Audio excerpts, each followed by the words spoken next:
Welcome, scumbags, one and all, to Vote of No Confidence. I am Andrew Fantasia, and I am joined, as always, by my stalwart friend, Mr. Rob McDonald. Rob, how are you?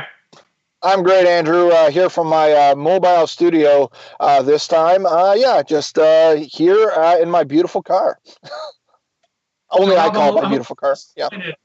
I'm a little disappointed by your car because I was under the impression you drove a pimp mobile, and I was expecting some bling inside, maybe some like shag carpeting, a disco ball. I don't see any of that.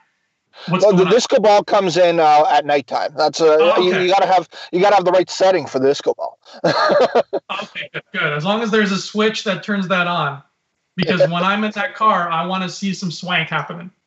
Oh yeah, absolutely. You're the only one. The ladies don't care for the swank. The ladies are fine with just the regular decor. Yes. So we're going to be voting with no confidence today, like we normally do. But this is kind of a strange, special episode.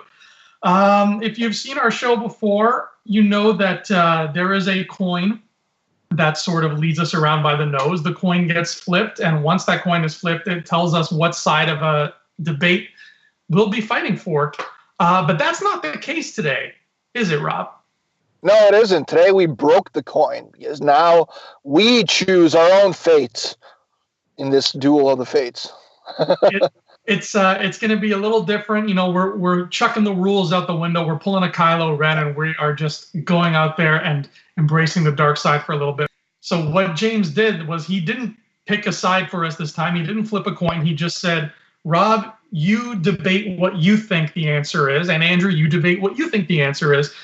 So we didn't get led around. You know, it wasn't a very restrictive thing. So obviously our imaginations kind of blew up. So I think this is going to be fun. So Rob, why don't you go ahead and explain to the good people out there exactly what question James posed to us? All right, so the question was, since the trailer, the new trailer for The Last Jedi came out, and there's this little bit of a hanging question because now you know that Snoke does officially want Rey for something. You see the one shot, my favorite shot of the trailer, where Rey's just there in her little yoga position, Snoke yoga position, and he seems to be doing something to her. So, it's about exactly what does Snoke want Rey for. And it's such a weird thing because you think, you know, a nice girl like Rey, why would anybody want to hang out with her other than to maybe just sit down and chat and have a cup of tea? Because she seems like such a cool person. But obviously, I don't think that's what Snoke has in mind. So why don't you go ahead and say what you think he wants her for, and you can kick it off, and then I'll come in after, and we'll see what the people say. Exactly. So I'm kind of going simple on this. And simple as in it's kind of a story that a narrative that we heard before, where I think that, Snoke seems to be training Kylo Ren, that he's grooming Kylo Ren to kind of be his apprentice. And he wants him to basically be, in some ways, even though Snoke is likely not a Sith, or at least as far as we know, he is not a Sith, he still wants his apprentice, and he wants somebody to basically go out there and extend his tyranny beyond wise, much like how Vader was doing that on the Emperor's behalf. So I think that he wants Rey because he's talking about her, I think, in the raw strength at the very beginning of the beginning quote. I think he's talking about her and not talking about Kylo, and that he wants her because he believes that she has more raw strength and power than Kylo does. So he wants her to replace Kylo Ren as his right hand. He wants her to be the person that's going out to do it because I believe that he thinks that she is more powerful than Kylo. And much like the Emperor, he wanted Anakin to replace Count Dooku because he knew that Anakin would be the ultimate power. He'd be the ultimate person to be his right hand, like I said. So yeah, that's my opening salvo. I would say I believe that he wants her as his apprentice. So you're thinking if he's not a Sith himself, he's at least subscribing to their way of life? He may not be subscribing with 2 and only 2, but I do believe that he wants an apprentice. He wants somebody, because I think that part is fairly evident in terms of the fact that he has Kylo Ren already, right? So he does want somebody to do the acts that he perhaps cannot, or whatnot. Regardless, he wants somebody to be able to go out and rain terror on the galaxy in his way. Gotcha. And he is a terrifying man, so that makes sense from his standpoint. How good was that CG in that trailer of him? Just the way he looked. It looked really awesome. Side Akbar, quickly, I keep noticing every time I see Snoke's face in that trailer, his eyebrows. He has hair. He didn't have hair before, but he's got some eyebrow going on there. So, and that always caught my eye. I don't know why. And it's the detail on it too. Yeah, I think you're right. It's just like, it looks like a real dude. Yeah. So here's the thing. You all out there, and you, Rob, and everybody watching, you all have heard me talk before about what I think Rey's lineage could be. We all know who I want it to be. But I'm going to go against that for a moment, judging strictly by what I saw in this trailer and only by that. I am going to say something crazy and wild and reckless right now. Uh-oh. I'm going to say that's Mr. Snoke himself created Rey out of midi-chlorians, and he wants that template that is Rey so that he can do that again on a massive scale.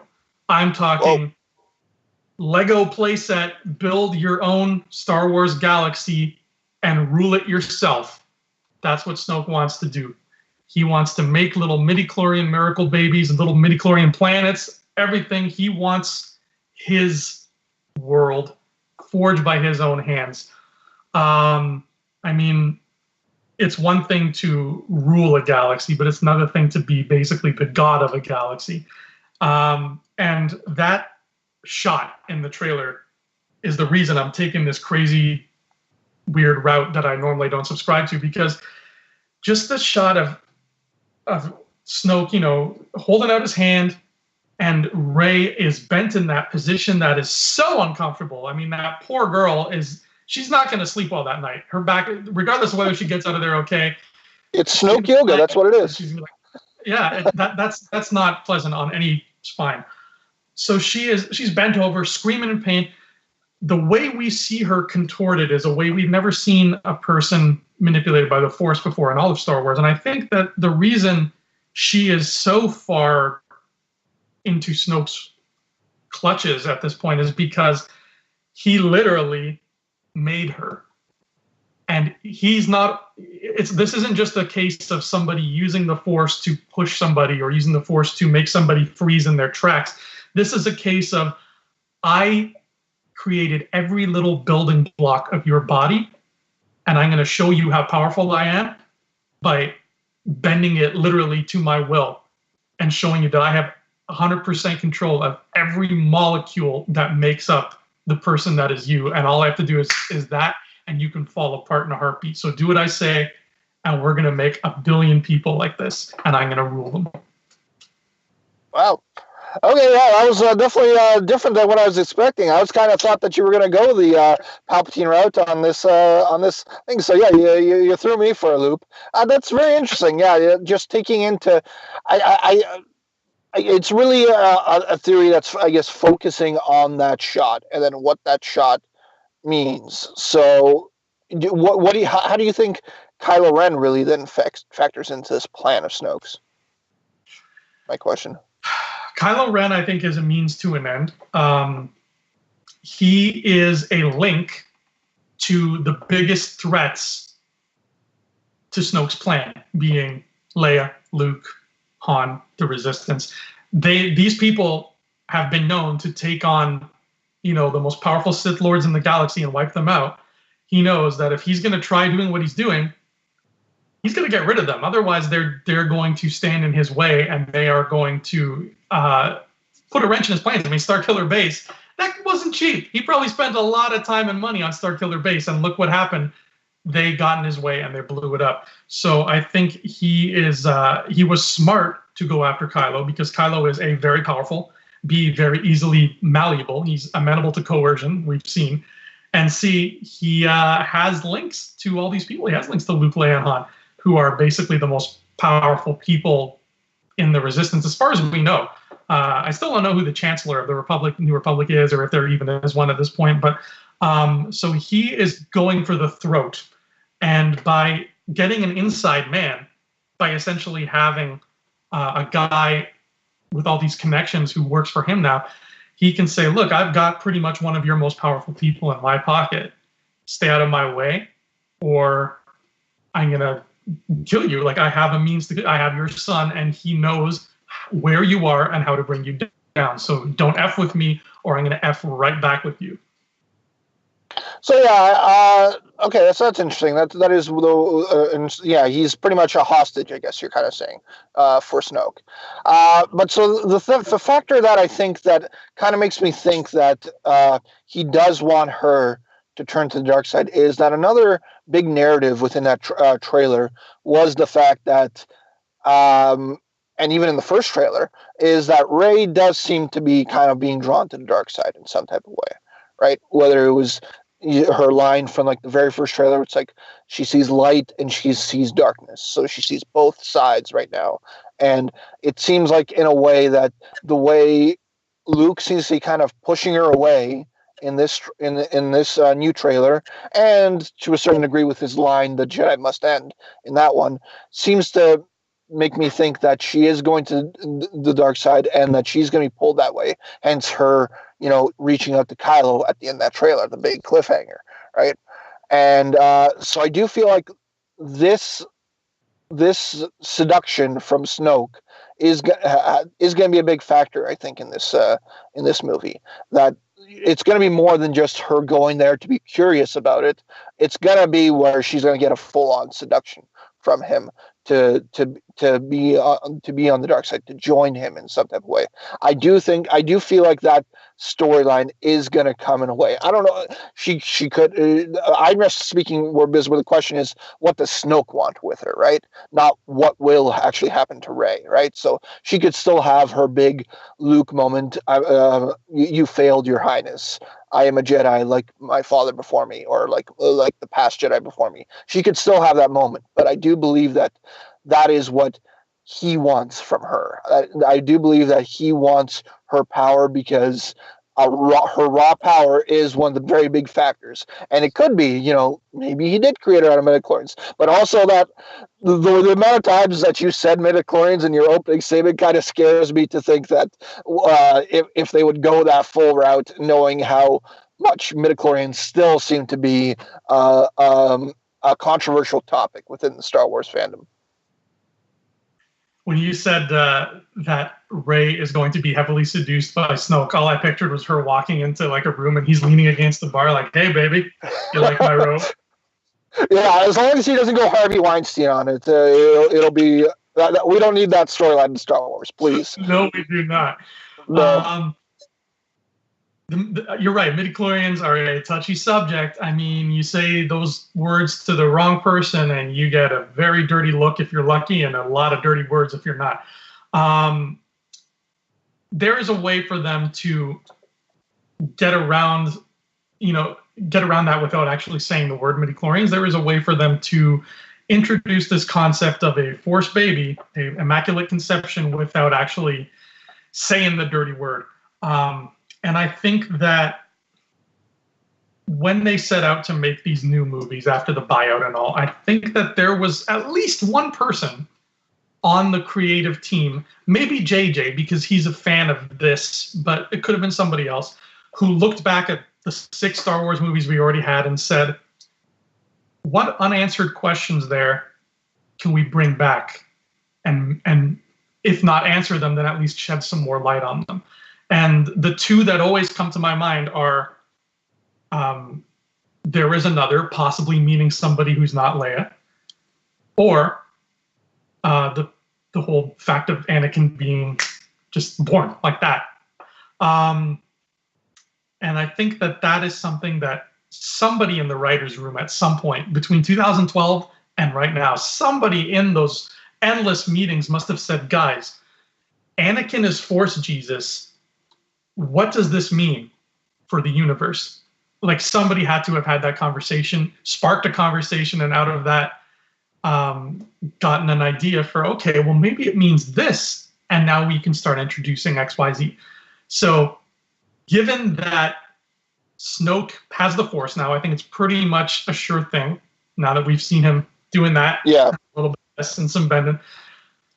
Who's to say he hasn't learned the Plagueis power and made a Force baby of his very own? Maybe Rey is not even the only one. Maybe she can help him find the others. Maybe he wants to teach her how to make more babies too. But the fact of the matter is, all of these creations will be under Snoke's umbrella. There's a passage, I think it's from the Tarkin book. And if y'all out there watching want to correct me if I'm wrong, there's a lot of juicy stuff in that Tarkin book whenever Palpatine shows up. And at one point, I think it's in this book, we're hearing his inner monologue, and Palpatine's just like praying at his little evil shrine, where he flirts with the idea of, it's great that I subjugated this galaxy and now I rule it and everybody bows to my every whim. But how amazing would it be if I made my own galaxy where I was the god because I made it and they had no choice but to obey me, and nobody would ever think of rebelling because I am literally their maker. That is something in new canon that Palpatine has yearned for. And we never really get a clear idea of what that man wants besides, just his craziness about killing Jedi and being evil. So when we hear about something he yearns for, obviously he probably didn't get around to getting it. But who knows how far he got research-wise. And if Snoke was indeed something that called out to him from the unknown regions, and Snoke is somebody who knows how to do this, connection? Not confirmed? I don't know. No, it's very interesting. Like it'll be very difficult, I think, in some type of way. Well, just number one, that you're introducing fans to this stuff, and again, like that seems very in depth in terms of the books, like where a lot of fans don't see doing. Of course, there's ways to introduce that, or concisely, tell you what's going on within one scene or whatnot. But also at the same time, like we're talking about a year, I think, for Star Wars, at least this new regime of Star Wars under Kathleen Kennedy, under Disney, that for the most part has been pushing away the prequel trilogy. As only this year, like again, we were all there at Star Wars Celebration. It seemed like they were finally embracing the prequel trilogy. Now in this Battlefront game, you get to play as battle droids, you get to play as the clone troopers, all that stuff. It's finally all coming in. But for them to go to that full on like old school, embracing it, and especially embracing it for this movie that was beginning shooting a year and a half ago, just seems a little bit too quick. Like I don't know if you're thinking maybe this big revelation won't even come in this movie. Maybe it'll come in episode 9. But like at least for episode 8, I feel like taking so much from the prequel trilogy just does not seem like something. Like I know it kind of even hurts me a little bit to be just saying that I think that's what Snoke's plan is. That's something so simplistic. It's something that we have seen so much, but also also hurts me to say that they've been pretty safe so far. And I kind of feel like that, at least part of it, at least to start off, is where they are going, where it's just going to be, because also to add on to the fact, when I mentioned how Palpatine took Anakin as his apprentice and then just shut out Dooku, the thing what happened to Dooku is that as soon as that started happening, he just got beheaded and that was it. This also thread of him getting Rey to replace Kylo is the way of also creating an interesting narrative for Kylo. Because in no way, I don't think that Kylo is just going to die and that's just going to happen. It could be the way that maybe more of the light side starts going in when he realizes that Snoke's just willing to throw him away into the gutter like nothing when somebody more powerful comes along, or someone he believes is more powerful.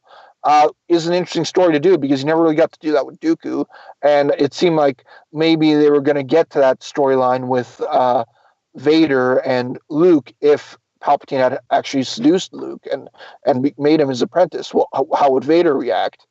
But I feel like just this type of way to do it with Rey would be very beneficial to Kylo's character. I really want to see the way Kylo would react because so far he's a very what's the word I want to see? Well established character. Like he's starting to get really fleshed out within this, and then fleshing it out in that type of way in terms of the way he would react with this whole situation with Snoke would be a very interesting story, I think, to tell. Well, I'm not gonna lie.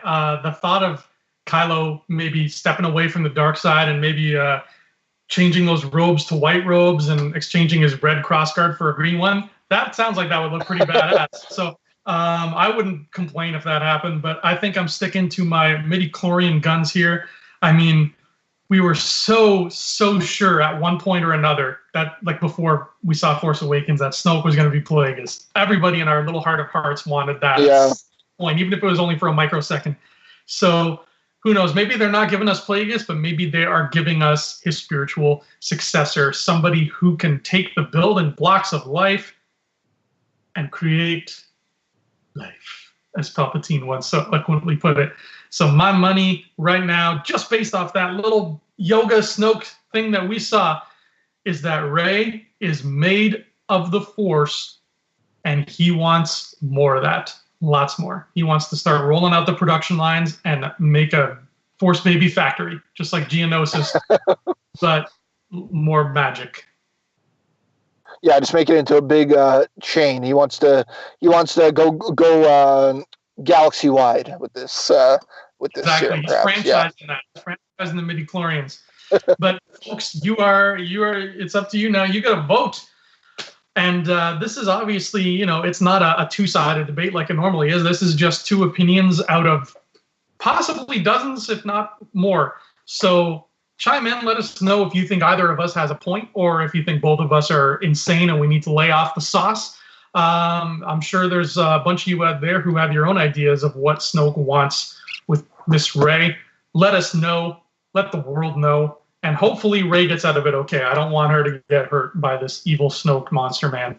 I don't. No, yeah, absolutely. And I think the beauty part of it is that the way we just brought out our points, there's a way that the actual answer could be a combination of both in some way.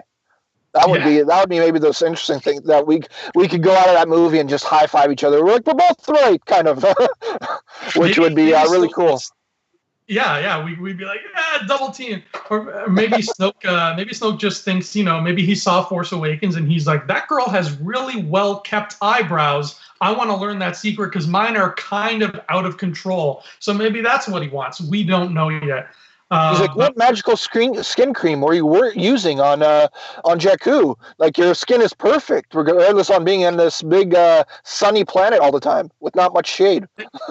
Exactly. I mean, she's got milky white skin, but living out there in the desert, we never saw her peel once. So she's doing something right. Unkar Plutt's giving her moisturizer. I don't know. She's scavenging some bottles of L'Oreal. But Snoke wants... And Snoke needs some of that, yeah, for his skin. Definitely. Have you seen that man's neck? That man's neck is ratchet. So let us know, folks. Let us know what you think Snoke wants with Rey. And please don't forget to like us, subscribe to us, tell your friends about us. When we come up on the screen, hug your actual computer monitor because we love when that happens.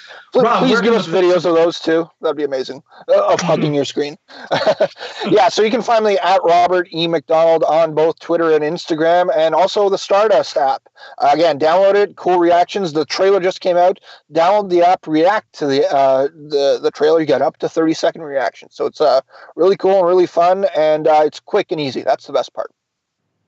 And you can find me at your local Krispy Kreme donut store buying a Baker's Dozen box and then crying when I realize I'm going to have to eat the whole thing. And then I'll be on Facebook as well. We've all been there, though.